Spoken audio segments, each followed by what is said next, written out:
lifetime opportunity. She finished her studies to become a developer quite recently, and from pure happenstance, her internship ended up being at a company that did Elixir. So I asked her if she would be willing to share her experience getting into the language, and she graciously agreed. And we are all about to receive a very generous gift, a new developer's fresh perspective on adopting the language coming from an object-oriented study. Welcome to the Goldmeyer stage. Let's hear clapping hands and stomping feet for Louise Blanc.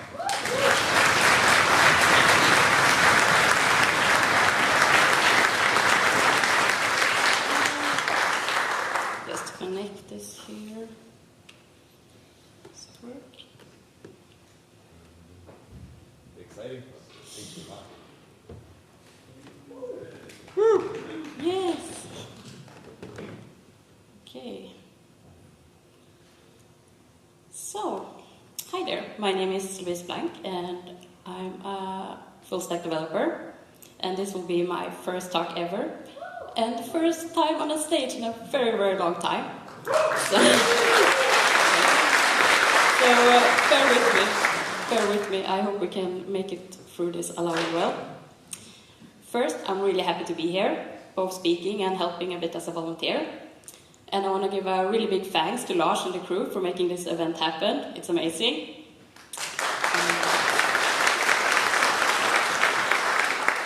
I'm here today to tell you about my journey, how I found Elixir and how it is to go from object-oriented to functional thinking. So, imagine spending years mastering a craft, only to realize that the way you have been doing things isn't the only way or even the best way for certain problems. That is the kind of shift that can be uncomfortable, and it forces you to unlearn habits and rethink the very foundation of how you approach your work. And that is exactly what happened to me in my programming journey. But first I want to give you a little background. For me, it all started in the early 2000s when I was building simple homepage on school computers. Then life took me in a quite different direction. I spent many years traveling and working abroad. But wherever I went, I somehow became the unofficial IT support. I was the one people came to when the printer broke or the Wi-Fi went down. And that got me thinking a bit. Maybe this is what I should be doing, but in a more intentional way. So when I returned to Sweden, I started working in a small boutique, and they wanted a web shop. And again, I was involved in getting this web shop running.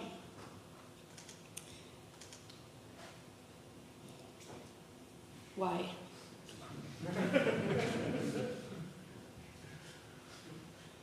It's not responding.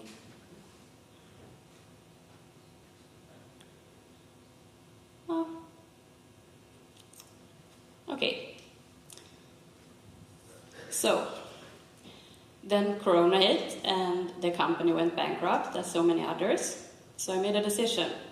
I was going back to school and I was going to code again. So I enrolled in this 2-year full-stack open source web developer program. And like most beginners, I started with object-oriented programming. And it felt logical. You model the world with objects, you give them properties and behaviors, and you let them interact. And it was familiar, structured, and honestly, it made a lot of sense. And I really loved coding again. And it felt great doing something you loved and knowing you would get to work with it soon. But then, in second year in school, when it came time to find an internship, reality hit hard. I sent out over 100 applications. I got rejection after rejection, and it was really discouraging. But then, something happened. I found Kizimbo, a little startup that felt really different. The culture, the team, the energy, it all resonated with me. There was just one small catch. They used Elixir, a functional programming language that was completely different to the paradigm I spent all my time learning.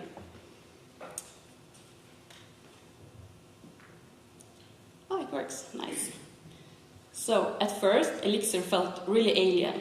I was used to thinking in terms of object, things that hold state and change over time. And in Elixir, that ID doesn't exist. There are no objects, no mutable states, and instead everything is built around functions and data that never changes. And that was a huge shift for me. In object-oriented programming, you often rely on modifying the internal state of objects to get things done. But in Elixir, once a value is created, it stays the same. And if you want to change something, you create a new version of it.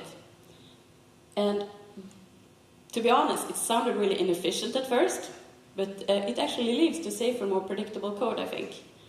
And I didn't have to worry about something changing and causing a weird bug later on.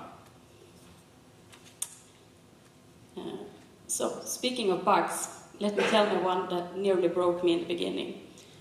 I spent hours chasing a bug that turned out to be just a simple misunderstanding of how Elixir handles immutability. I was trying to update a value inside a map, and I expected it to change in place. But of course, Elixir doesn't do that. It creates a new map. And I kept wondering why my changes weren't showing up, until I realized I haven't assigned this new map to anything. And that moment, that taught me a valuable lesson. Elixir doesn't just ask you to write different code, it asks you to think differently. And once I embraced that, everything started to make more sense.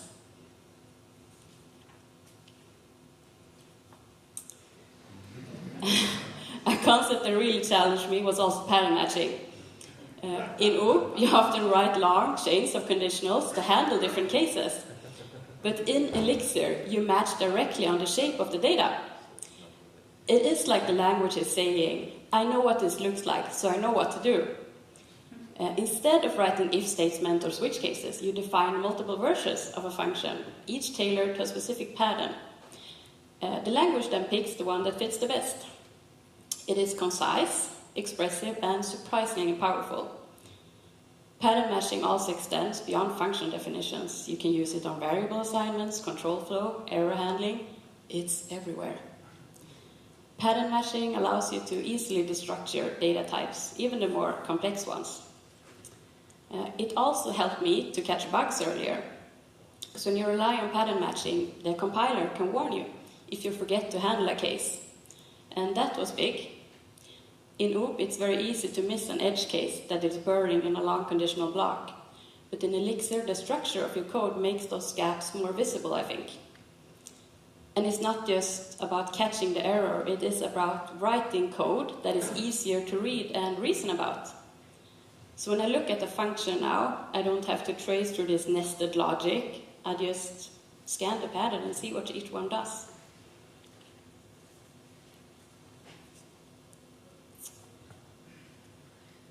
Elixir pattern matching is often used in conjunction with recursion. And coming from OOP, I was used to loops like for and while.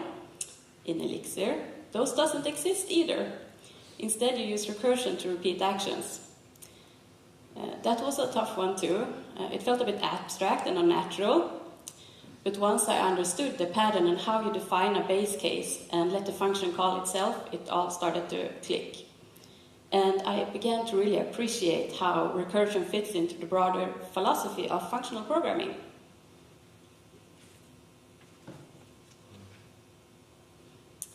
So let's talk about how Elixir encourages composition. In OOP, you often build behavior by chaining methods and extending classes, while in Elixir, you build behavior by combining small focused functions. And each function does one thing, and you connect them like building blocks. Small, predictable steps that build on each other. And this approach really made me rethink how I structure my code.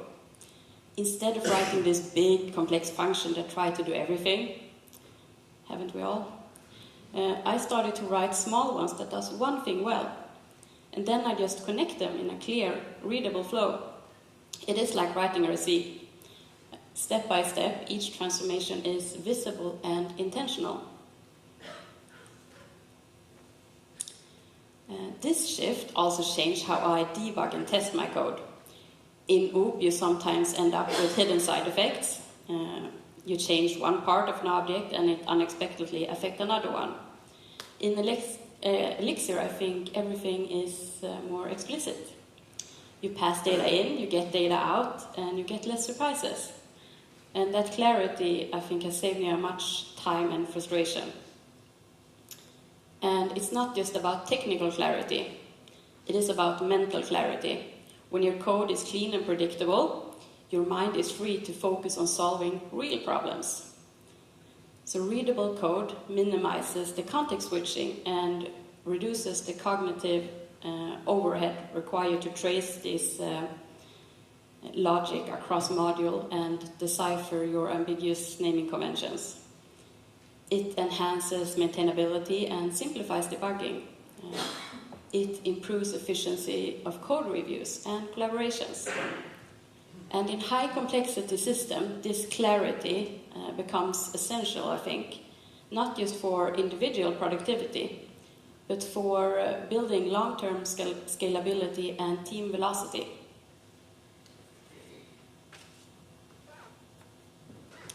So another area where Elixir really shines is concurrency.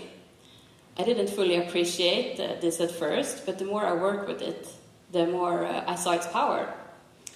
Elixir runs on the Erlang virtual machine, and it was designed for telecom systems. So it's used to handle massive numbers of processes running at the same time. And these aren't just heavy system-level threads. They're lightweight, isolated processes that communicate through messages. And that means you can build systems that are fault-tolerant by default.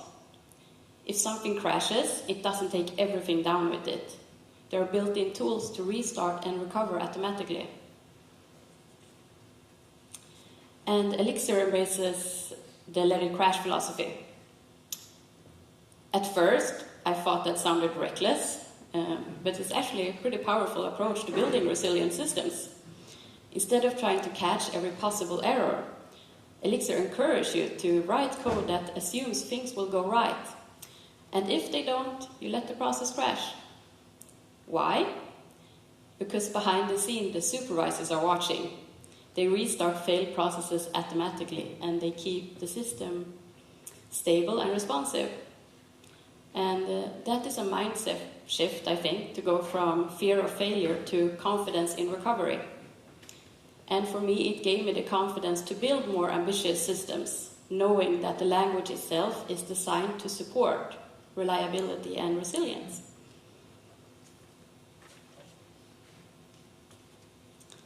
So as I embraced these principles, my learning accelerated. I started thinking of codes as a set of instructions for the machine, and I started thinking of it as a series of transformations of data. And when I started at Cusimbo, functional programming was something I was not used to at all. I had to start from scratch, but the more languages you know from before, the easier it is to embrace new paradigms, I think. And it didn't take long before I felt like Elixir was something I really liked. And it was especially fun to start with LiveView. LiveView is this powerful feature in Elixir Phoenix framework that enables this rich real-time user interfaces without relying on JavaScript. And it works by maintaining a persistent WebSocket connection between the client and the serving, allowing UI updates to be pushed from the server in response to user interactions. This means that the server holds the state and the logic, while the browser simply renders the updates. Unlike traditional MVC patterns in object-oriented programming, where the controller mediates between user input and model updates, LiveView blurs these boundaries. The view and controller logic are often combined in a LiveView module, and the state is managed on the server rather than the client component. I think this shift reduces the complexity, improves performance, and it simplifies synchronization across users.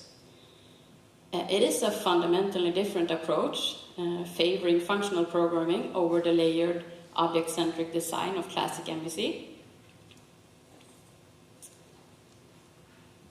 So, working at Cusimbo, that really pushed me to refine my problem-solving skills. And I learned to think in terms of functions, transformations, and predictable workflow. And I realized that this way of thinking doesn't just apply to Elixir, it applies to functional programming in general. And now, after my time at Cosimbo, I can confidently say that learning Elixir changed the way I think, code, and collaborate. It also taught me that adaptability and the willingness to unlearn are just as important as technical skills. Elixir has taught me that programming isn't just about languages, it is about approaches. And sometimes stepping away from what feels familiar is the best way to level up and open new doors. And this has been an exploration of growth, both as a developer and as someone embracing the unfamiliar. What began as a simple quest to land my dream role quickly evolved into a transformative experience. And when I reflect on this journey, I see that learning Elixir didn't just change the way I code, it changed my mindset. And that is something I will carry with me always. So if you are facing a transition, whether in programming, career, or life, my advice is simple. Embrace the challenge, trust the process, and stay open to new perspectives. Thank you for listening and investing your attention in this journey. Feel free to surprise me with questions, just don't expect me to love answering them. Thank you so much.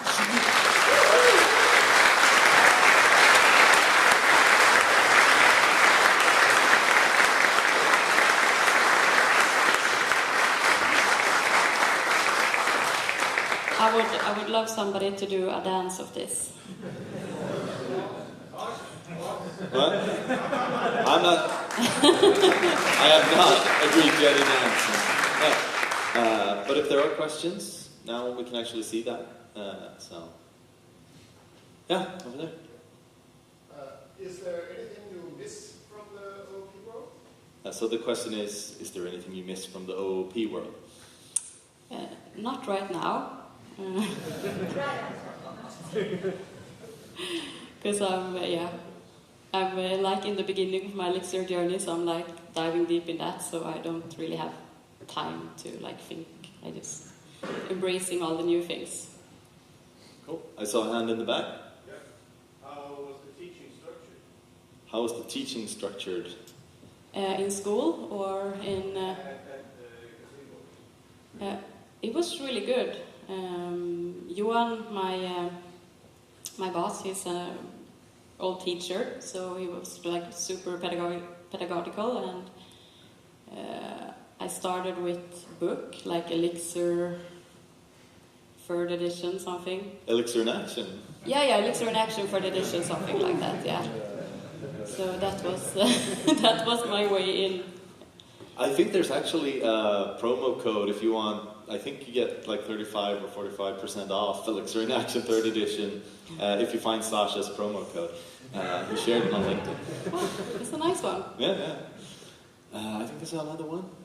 In regard from unlearning and learning this new thing, this new paradigm, was there something, like, except just doing the tutorials and learning it, was there something specific you had to unlearn from OOP and which helped you to transition?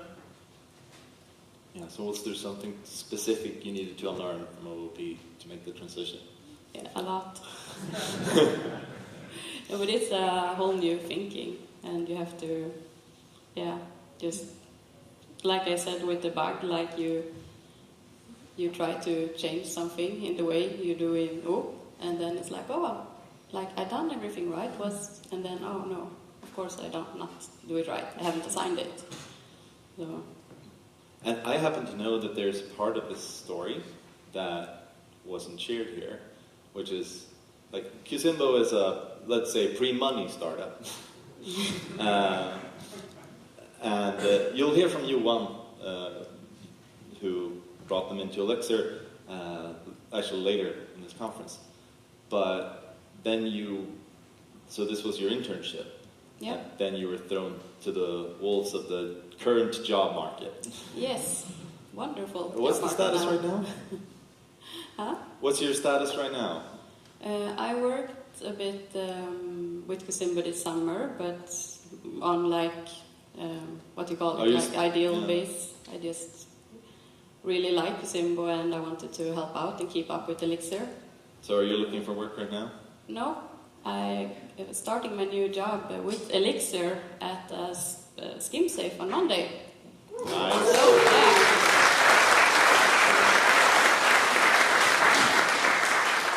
I'm getting into this cybersecurity and Elixir now. It's going to be awesome. Yeah. So firmly planted in the ecosystem. Good start with Kusimbo, and now moving on to full-on professional paid Elixir work. Great. Thank you so much. Thank you.